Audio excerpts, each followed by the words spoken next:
He entered the temple and began to drive out those who bought and sold there, overturning the tables of the money changers.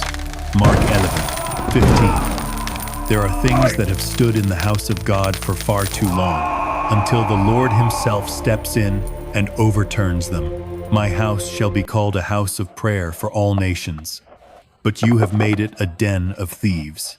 Mark 11:17. There are days when the Lord comforts, but there are also days when he overturns. Holy Monday is such a day. Do not think Holy Week is only a slow walk toward the cross. Do not think it is only tears, sorrow, and silence before the death that is drawing near. No. The Monday of Holy Week opens with a shockwave. Jesus enters the temple, and he does not enter it to soothe a system that has already rotted from within. He enters to expose it. He enters to touch the very place people assumed no one would dare touch. He enters and turns over what had been tolerated for far too long. Tables are overturned. Money scatters. The familiar faces who had profited in the holy place suddenly panic. The atmosphere in the temple changes completely within seconds. And that is what makes Holy Monday terrifying, because when the Lord draws near, he does not look at the outside. He does not listen to the outer shell. He looks straight at what is truly reigning inside. There are things that carry the name of worship, yet the Lord calls them defiled. There are things people have grown used to tolerating, yet the Lord does not accept them. There are things that still look right, stable, normal, until the day the Lord steps in and turns everything over. For Holy Monday is not a day for appearances. It is the day of exposure, the day of cleansing, the day the Lord begins to reveal what is real and what is only green leaves covering a dry and barren core. But that is still not the whole story of this day, because while Holy Monday carries the sound of tables crashing in the temple, the liturgy of this day also leads us into an entirely different setting. Bethany. There is no sound of money falling onto stone floors. There is no chaos of merchants being driven out. There are no tables being thrown down. There is a meal. Martha is quietly serving. Lazarus is seated at the table as living proof that the power of the Lord had already touched the realm of death. And there is Mary, a woman who says little yet does something that history itself has never forgotten. On one side is a temple full of hypocrisy being overturned. On the other side is a house filled with the fragrance of love. On one side, the Lord casts down what offends the Father's house. On the other side, the Lord receives a heart that knows how to lay its most precious offering at his feet. And it is right here that Holy Monday becomes far deeper than people often think. Because this day does not only show what the Lord hates, it also shows what the Lord receives. He overturns tables in the temple, but he receives the perfume in Bethany. He exposes what is false, but he protects what is true love. He causes dust to rise in one place and allows fragrance to spread in another. That is the true heartbeat of Holy Monday. One day, two settings. One and the same Lord, gentle with what is true, fierce with what is false. So today, the question is not only what happened during Holy Week. The more terrifying question is this: when the Lord steps in, what will our lives resemble more? The temple that must be overturned, or Bethany, where the whole house is filled with fragrance? Because Holy Monday does not begin with comfort. It begins with an overturning, and once the Lord has begun to turn things over, nothing false can remain hidden forever. If the temple was the place where the Lord overturned what was false, then Bethany was the place where he received what was true. 6 days before the Passover, Jesus came to Bethany. John 12:1. Right after the sound of tables crashing in the temple, Scripture brings us into an entirely different scene. No more money scattering across the stone floor.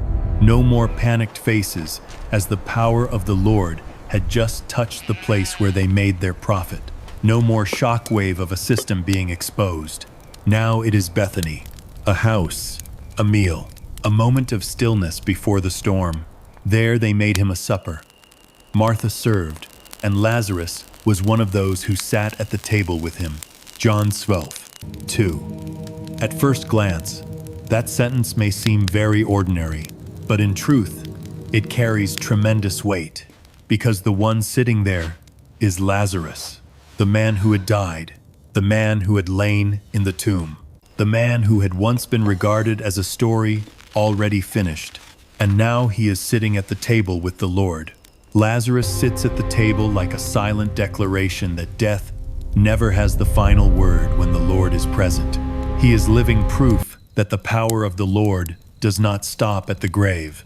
He is the living memory of a miracle that darkness does not want to see. Lazarus sits at the table like an insult to the power of death. Then Scripture says, Martha served.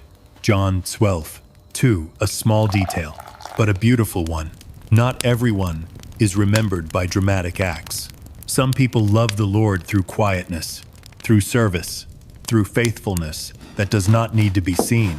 But then the eyes of the whole story turn toward Mary. Then Mary took a pound of very costly spikenard, anointed the feet of Jesus, and wiped his feet with her hair. And the house was filled with the fragrance of the oil. John 12:3. This is not merely a beautiful verse. This is a blade driven straight into the heart of Holy Monday. Mary does not preach. She does not argue. She does not try to prove anything. She simply loves, and she loves with the most precious thing she has, a pound of very costly spikenard. Not something left over, not the remainder, not something conveniently offered just to be done with it. Mary does not offer what is left over. She offers what others would call excessive. She pours it out at the feet of the Lord. She does not lift herself up. She does not turn that act into a stage for herself. She does not try to preserve her own beauty. She kneels down in the lowest place. That is what makes this scene breathtakingly beautiful. Because true love always knows where it belongs. It does not push itself forward. It kneels down. Then Mary wipes his feet with her hair. That detail alone already says so much. No more distance. No more holding back. No more calculation. She does not only offer oil, she offers her heart. She does not only offer something precious. She lays down her reverence, her humility, and her love at the feet of the Lord. And then John records a detail that cannot be forgotten. And the house was filled with the fragrance of the oil. John 12:3. It was not only the Lord's feet that retained the fragrance. It was not only the place where Mary knelt that carried the scent. The whole house was filled with it. That is what true love always does. It spreads. True love always leaves a fragrance far beyond the one who offered it. While darkness was tightening its grip, while betrayal was drawing near, while the cross already stood ahead, the Lord still allowed Scripture to preserve this image for us. A house filled with fragrance, as if heaven wanted to engrave one thing into our memory. Before blood was poured out on the cross, fragrance was poured out at his feet. And perhaps Mary sensed what many around her still could not sense. Because when Judas objected, the Lord answered, "Let her alone. She has kept this for the day of my burial." John 12:7. While many were still near the Lord without touching the depth of that hour, Mary loved him in a way that came very near to the mystery of the cross. There are people who follow the Lord through knowledge. There are people who follow him through position. There are people who follow him through habit. But Mary touched the hour of the Lord through love. That is the beauty of Bethany. Not loud, but nothing false can survive there. A temple may be very large and still be overturned. A house may be very small and yet be filled with the fragrance of heaven. And it is right here that the story begins to turn cold. Because while one person is kneeling down to love the Lord, another person in the same room has already begun to look at everything through the lens of price. While one person is kneeling down to love the Lord, another person in the same room has already begun to grow cold. But the most terrifying thing in Bethany was not the price of the jar of oil. It was that there was someone in that room who could not smell the fragrance. He could only smell money. But Judas Iscariot, one of his disciples, the one who was about to betray him, said, "Why was this fragrant oil not sold for 300 denarii and given to the poor?" John 12:4-5. The house was full of fragrance, But Judas's heart was not.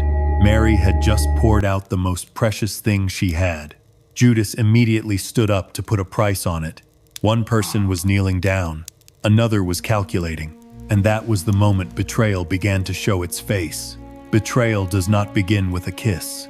It begins with a heart that has lost its fear of God. Judas's words sound very right, very moral, very reasonable, but Scripture leaves no room for ambiguity. He said this not because he cared for the poor, but because he was a thief. John 12:6. That one sentence alone is enough to expose everything. The mouth speaks what is right. The heart holds what is filthy. There are people who speak very correctly about the Lord, while their hearts have long since turned away from him. What is terrifying is that Judas was not outside the room. He was inside it, not far from the Lord, but very near. The most dangerous betrayer usually does not stand outside. He stands very near. Mary pours the oil at the feet of the Lord. Judas immediately puts a price on it. Mary kneels down to offer. Judas rises up to measure and weigh. Those are two different spirits in the same room. One is a spirit of worship. The other is a spirit of betrayal. And the Lord answers very briefly, very sharply. Let her alone. John 12:7. The Lord protects what is true. Then he continues, she has kept this for the day of my burial. John 12:7. Mary may not have been able to explain everything she was doing, but her love touched the very hour of the Lord. Judas, on the other hand, was very near the Lord's hour, yet his heart had already taken the side of darkness. The tragedy of Judas is not that he was far from the Lord. The tragedy is that he was so close, and his heart was still dead. This is where Holy Monday begins to cut deep. It does not only ask whether you are near the Lord, it asks, after being so near for so long, is your heart still soft? Because Judas did not fall in a single second. He had been growing cold long before. And in Bethany, it was exposed. In the midst of the fragrance, he was exposed. In the midst of worship, he was exposed. There are people who only truly reveal themselves when someone else begins to worship for real. Mary attacked no one. She simply loved the Lord. But her true love pulled Judas's mask down. True love does not only fill the house with fragrance, it also makes the hypocrite uncomfortable. And that is when darkness begins to find a clearer voice. Not yet the kiss, not yet Gethsemane, not yet the cross, but the seed of it all was already here. In a single sentence, in a single heart, in a single gaze fixed on the jar of oil that no longer saw the Lord. The most terrifying thing is not what is already completely dead. It is what still looks very green. Yet when the Lord comes near, he finds nothing. Seeing from afar, a fig tree having leaves. He went to see if perhaps he would find something on it. But when he came to it, he found nothing but leaves. Mark 11:13. From a distance, there was nothing unusual about the fig tree. It was still green. It still had leaves. It still had the appearance of life. But only when the Lord came near did the truth become exposed. There was no fruit, and that is what is truly terrifying. Not a withered tree, not a tree stripped bare, but a tree that still keeps the outward appearance of life, while inside it has nothing left to offer. The Lord did not judge the tree because it was ugly. He judged it because it was false. Holy Monday strikes again at the deepest and most painful place in man. We are very good at keeping the leaves, keeping appearances, keeping a good name, keeping the outward look that everything is still fine. But the Lord does not stop there. He comes near, and when he comes near, leaves are no longer enough. Man looks at the leaves. The Lord looks for fruit. That is why this image feels so chilling, because it is not only about a tree. It speaks of everything that still looks fine in the eyes of the world, yet stands empty before God. A life may still be very busy, yet have no fruit. A faith may still have all the right language, yet have no fruit. A place may still be very crowded, very strong, very spiritual in appearance, yet have no fruit. There are things that look very holy from a distance, but the Lord comes near and sees only leaves. That is the hardest tragedy to recognize. Because obvious sin is easy to see, blatant hypocrisy is easy to name, but barrenness wrapped in green leaves is very easily tolerated. People see the leaves and feel reassured. The Lord sees there is no fruit, and he is not reassured. What makes many people feel the safest may be the very thing that brings them under judgment. They still have leaves. Then the Lord said, "Let no one eat fruit from you ever again." Mark 11:14. That sentence is very short, very cold, with no softening around it, because the Lord is not deceived by an outward greenness. He is not comforted by an abundance of leaves. He is looking for what is true, and wherever what is true is no longer there, judgment begins to reach it. Heaven is not looking for leaves. Heaven is looking for fruit. This is the point where the listener must stop, because the fig tree is not an image meant for someone far away. It is a mirror held up to lives that still look right on the outside, but have long since grown cold within. Still going to church, still speaking the language of faith, still showing up in the right places, still maintaining a spiritual appearance. But when the Lord comes near, does he find fruit? That is the real question of Holy Monday. Not, do you still have leaves, but do you still have fruit? Not, can you still maintain the outward form, but is there still real life inside you? The thing most likely to deceive you is not obvious sin. It is a life that still carries a spiritual appearance, but has long been without fruit. Holy Monday is the day the Lord comes nearer, and many truths have nowhere left to hide. In Bethany, fragrance reveals what is true. In the fig tree, leaves reveal what is false. One house full of fragrance, one tree full of leaves. The same day, the same Lord. Holy Monday is the day the Lord does not let leaves blind his eyes. So the fig tree is not merely a strange detail in the story. It is a warning that a life may still have many leaves, but if it no longer has fruit, sooner or later, it will be touched by the gaze of the Lord. And when that gaze draws near, every layer of false greenness becomes meaningless. There are things that stand very firmly, only until the day the Lord steps in. He entered the temple and began to drive out those who bought and sold there, overturning the tables of the money changers. Mark 11:15. The Lord did not enter to observe. He entered to turn things over. Tables crashed down, money scattered, chairs fell. Those who had profited in the holy place began to panic. That was not a loss of control. That was holiness, refusing to tolerate it any longer. There are days when the Lord comforts, but there are also days when he overturns. The most terrifying thing is not the sight of tables and chairs falling. It is the place where it happened, not out in the marketplace, not in the middle of the street, but in the temple. The place that was meant for prayer was filled instead with bargaining. The place that was meant for holiness was filled instead with the smell of profit. The place that was meant to belong to God had been occupied by those who were using what was holy to feed their own interests. My house shall be called a house of prayer for all nations, but you have made it a den of thieves. Mark 11:17. Not a slight deviation, not a small mistake, not a minor drift off course, but this, a house of prayer, had been turned into a den of thieves. That is why the Lord overturned the tables.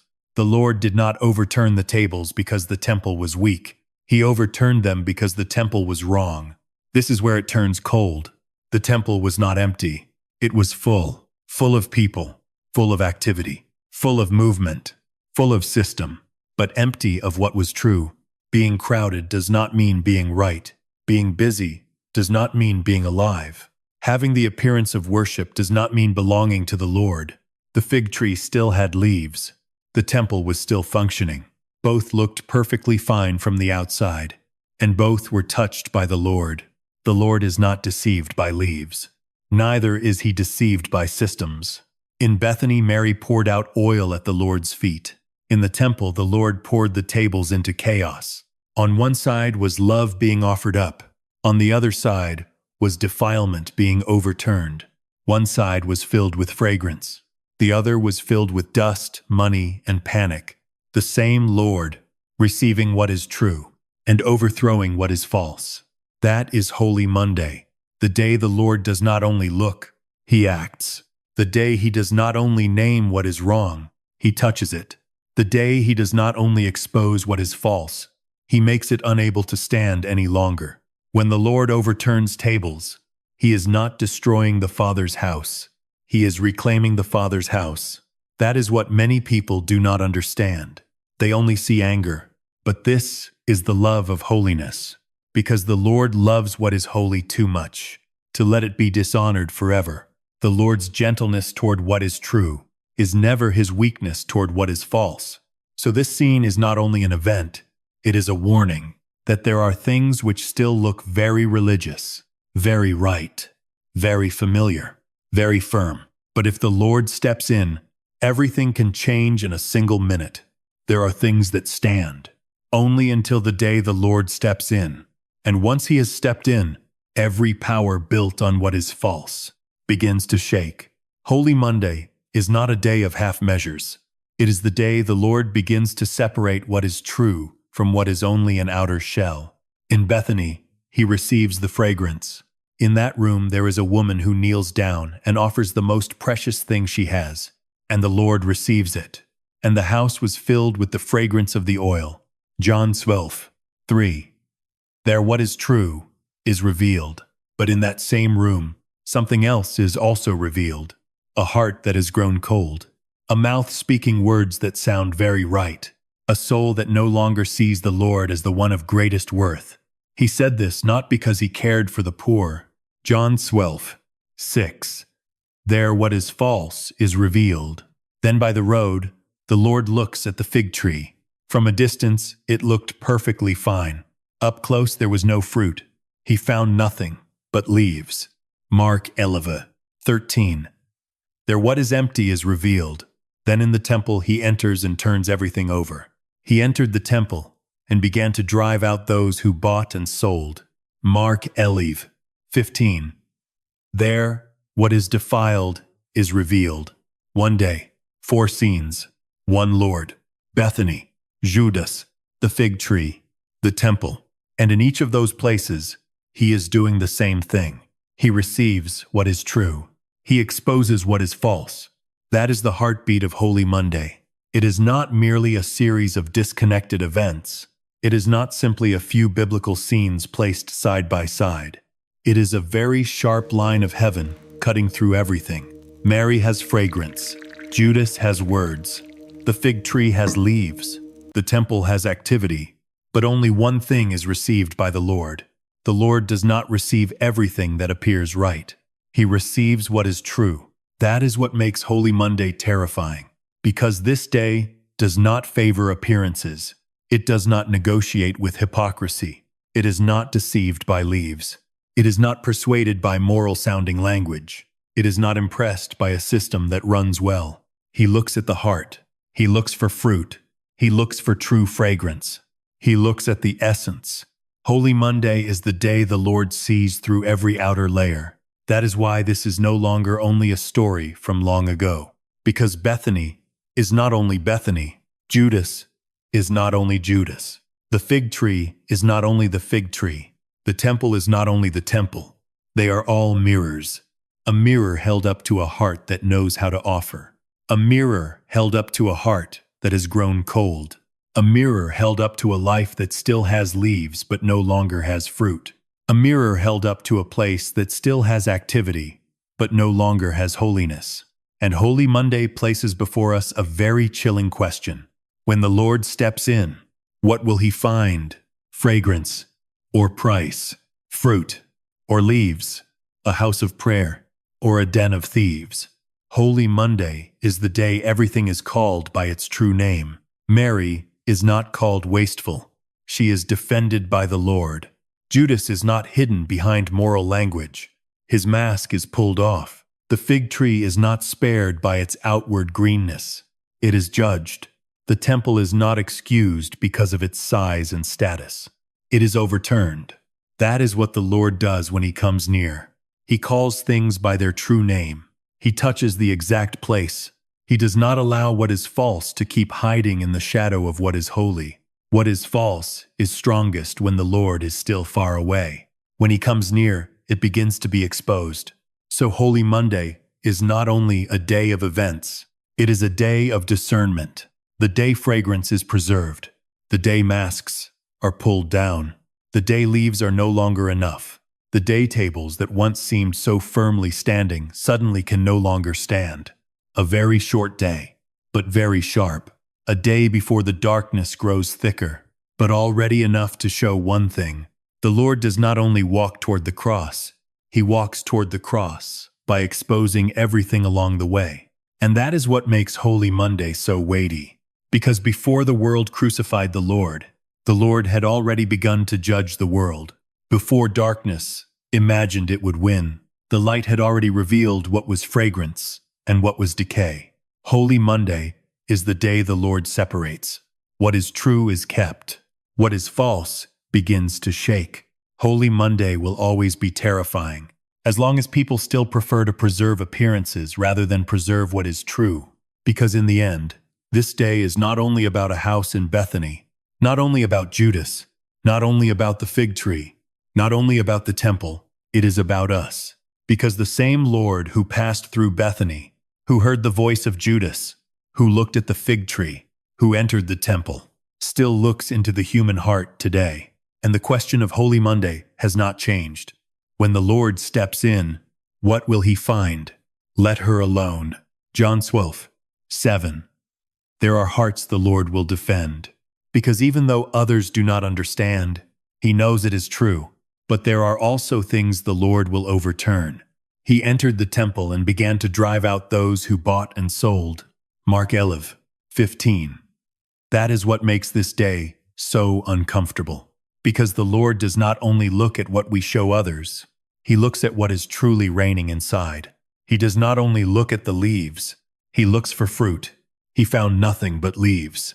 Mark 11:13.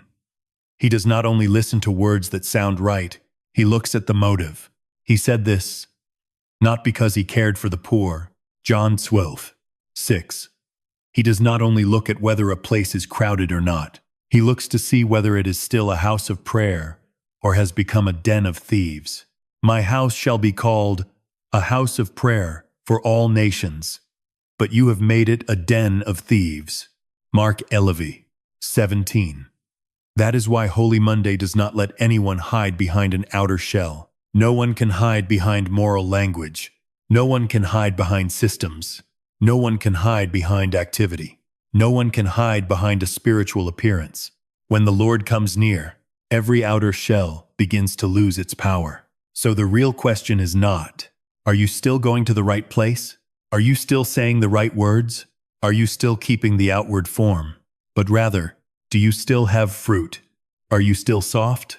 Are you still true? Are you Bethany? Or are you the temple? Do you have fragrance? Or only words? Are you kneeling down like Mary? Or growing cold like Judas? Are you a tree with fruit? Or only a trunk still full of leaves? Holy Monday does not ask whether you are still standing there. Holy Monday asks, are you still true? That is the coldest question of this day, because there are things still standing, yet they have long been wrong. There are people still very near the Lord, yet their hearts have gone very far away. There are places still full of activity, yet the Lord steps in and no longer recognizes his Father's house. There are lives that still look very fine, until the day the Lord comes near and sees only leaves. What reassures many people the most may be the very thing that exposes them. They still have the outward appearance. So if Holy Monday makes you uncomfortable, it may be because this day was not sent to lull you to sleep. It was sent to wake you up, to make you smell your life again, to make you look at the fruit of your life again, to make you ask again whether the place where the Lord is meant to reign has been occupied by something else. And in the midst of all that exposing, there is still a word of hope. The Lord is my light and my salvation. Psalm 68. One Holy Monday is not only a day of judgment, it is also a day when light shines in light that exposes what is false, but also light that saves what is true, light that overturns what is defiled, but also light that preserves the fragrance, light so that no one may continue living by an outer shell, but also so that a true heart may be received by the Lord. So today, before Holy Week goes deeper into darkness, before the story moves closer to betrayal, trial, and the cross, Holy Monday pauses for a moment and asks you, if the Lord stepped into your life today, what would he smell? The fragrance of a heart truly offered, or the dust of tables that should have been overturned long ago? Because there are things that stand only until the day the Lord steps in. And once he has stepped in, what is true will remain. What is false will begin to shake. If you want, leave this comment. Lord, keep my heart a Bethany full of fragrance. And if this reflection has touched you, please like the video, share it with others, and subscribe to the channel so that tomorrow we can continue into day 2 of Holy Week. The betrayal begins because the story does not end here. Tomorrow the darkness will draw nearer, and what began to be exposed in the house at Bethany will move into a stage even more painful.